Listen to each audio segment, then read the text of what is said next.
Welcome to our second mini lecture for Unit 8 on stellar evolution. In this mini lecture we're going to talk about star birth, how stars form, and also just a little bit about star clusters and how they are useful for learning about stellar evolution. This material comes from sections 1, 2, and 6 of chapter 19 in your text. Let's begin with a basic outline of how stars form, and then we'll go and flesh it out. First of all, a star forms when gravity begins to pull cold gas inward. We call it a collapse into stars. As this gas collapses inward, it begins to heat up, and when it's finally hot enough, nuclear fusion starts, and then we have a star. And in the meantime, while this is going on, disks around the stars can begin to make planets, and we now know that nearly every single star likely has planets around it.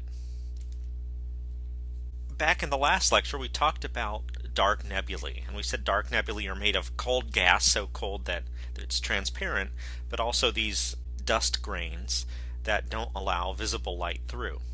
Dark nebulae are made primarily of gas, and this gas is so cold that there's virtually no gas pressure. This gas is maybe 10-20 degrees above absolute zero. Or virtually no gas pressure. So gravity can begin to pull the gas inward. And as you squeeze gas, the temperature goes up. As the gas falls inward under gravity, it will begin to heat up. This collapse is fast in space terms. You can start with a dark nebula that's a couple light years across, and within about 10-20 million years, it's collapsed inward and a star has formed. Now, as the gas heats up, it begins to glow at ever shorter wavelengths. It's a black body. So as it heats up at first, you go from almost no emission to emitting light in radio waves, and then onto microwaves, and then onto infrared light. This picture is from the Spitzer Space Telescope, which is an infrared telescope. In the lower left, you see a little inset that's an optical light picture of a dark nebula with the exciting name of HH46. But when we look in the infrared, we see the larger picture. So this is an infrared picture of that dark nebula. First of all, you can see the background stars because we know infrared light can go through the nebula. But you also see this bright point that's not present in the dark nebula. This is a forming star, and it's now gotten warm enough that it's beginning to glow in infrared light. And then eventually the surface heats up and we can see the star in optical light. Here are optical light pictures of some young stars seen by the Hubble telescope. And what you can hopefully notice is that these are not nice round dots like we're used to seeing for stars. These are very odd shapes, and that's because the star is still mostly invisible, and we are seeing a reflection nebula around the star. Dust around the star that's perhaps forming into planets is blocking this light, and so we get these weird shapes of the dust cloud in optical light. These shapes, when we study them, we find that they're actually disks. So it's sort of like a frisbee, sometimes seen from the edge on, sometimes seen at an angle, sometimes seen from the top. So on the left here is a picture of one of these disks, and to the right is an artist's conception of what you're seeing. If the cold cloud of gas that's falling inward to form a star has any spin at all, as it collapses, it will spin faster and faster. This is something called the conservation of angular momentum. Even if you've never heard of conservation of angular momentum, you probably have seen it in action if you've ever watched women's figure skating. The skaters go into a spin. As they start the spin, it's slow, and as they bring their arms inward and upward, they spin faster and faster. This is a common circumstance for any spinning object. The smaller you make it, the closer you bring something that's spinning to the axis of rotation, the faster it will spin. So imagine you have a big cloud of gas that's 1 or 2 light years across. By the time you shrink it down to something like the sun, it's going to be spinning pretty fast. Now, when I was a kid, I liked to get on the merry-go-round and get it going as fast as I could. And when it's going really fast, it's hard to hang on. And if I tried to pull myself towards the center of the merry-go-round, It just wouldn't happen. The same thing happens to these clouds, that as the star spins faster and faster, the gas and dust that are trying to drain onto the star and make the star bigger, they're spinning faster, and they're finding it more and more difficult to come inward to get onto the star. However, it can collapse up and down.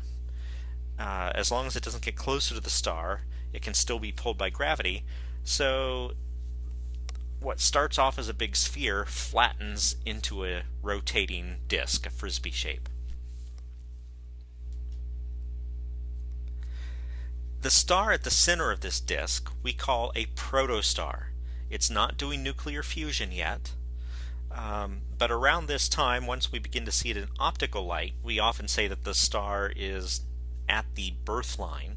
We can begin to see it, so we can begin to study it in optical light, but the star is often still collecting gas and continuing to grow as the gas drains onto it. And likewise, gravity is still squeezing the star downward. It's slowed way down. It's not falling rapidly anymore, but gravity is still squeezing the star slowly, and as the star shrinks, its center heats up due to the increasing gas pressure. Finally, the center of the star will heat up to over 4 million degrees, and once it gets that hot, nuclear fusion can begin. Now that nuclear fusion has begun, we get the self-regulation of nuclear fusion and energy creation that we talked about back when we did our mini lectures on the sun. This is a gradual transition. It's not a sudden thing. It's not like one instant, oh, still protostar, no fusion. Next instant, it's magically a stable star. This takes hundreds of thousands of years for it to balance out. Now these disks around the star have a lot of the dust that used to be mixed in with the gas. And this dust, as we learned last time, it has ice on it often. There's still some gas mixed in. You've got the dust particles themselves, and they're in this flat shape, and we often call these protoplanetary disks because this is where planets are going to form. And here's some pictures of protoplanetary disks in the Orion Nebula. So you see at the center of each of these pictures is a protostar. It's still growing, so it's not a star yet. And the dark thing you see around it is a dark nebula, basically. It's the disk of dust blocking the background light from the Orion Nebula. So the light you see in the background here is always the Orion Nebula. The disk blocks the light, except right there at the star where we have more light coming out. And this is the dust that could potentially be forming planets around these stars. These dust grains, if you remember, they were kind of fluffy looking. They like to hook together, just like dust bunnies like to form under your bed. We get dust bunnies forming in these disks. Once they get large enough, they begin to heat up and stick together further to form pebbles. And the pebbles can stick together to make rocks and boulders, and finally up to what we call planetesimals, or very similar to asteroids. And now, once you get something that large, gravity begins to pull it inward and pull other material together, and you can begin to form planets in these disks.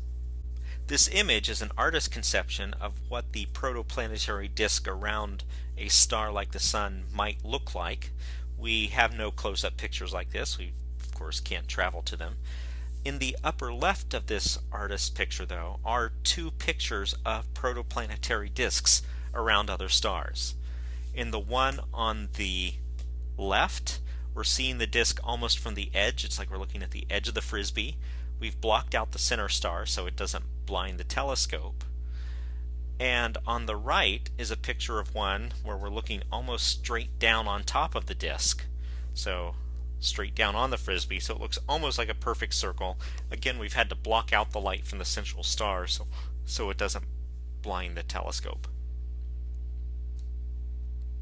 So this is our story of how stars form. You begin with a large dark nebula, maybe a light year or two across. Gravity can pull it inward, and as it pulls it inwards, it tends to spin faster, so we make a disk. and it begins to heat up as the gas pressure increases. The central part of this disk becomes a protostar, which is going to one day be a star. The gas and dust drain onto it to make it more and more massive, and as gravity pulls it inwards, it squeezes it and makes it hotter and hotter. The rest of the disk can begin to, the dust in there can begin to stick together and to make planets. And once the protostar gets hot enough that nuclear fusion can begin, then we have a star. So this is how we make stars. I've glossed over a lot of the details. There is lots of cool stuff. There's a lot of research going into this field because we want to know, where do planets and life come from? And one of the best places to look is around forming stars, where we think planets are also in the process of being formed.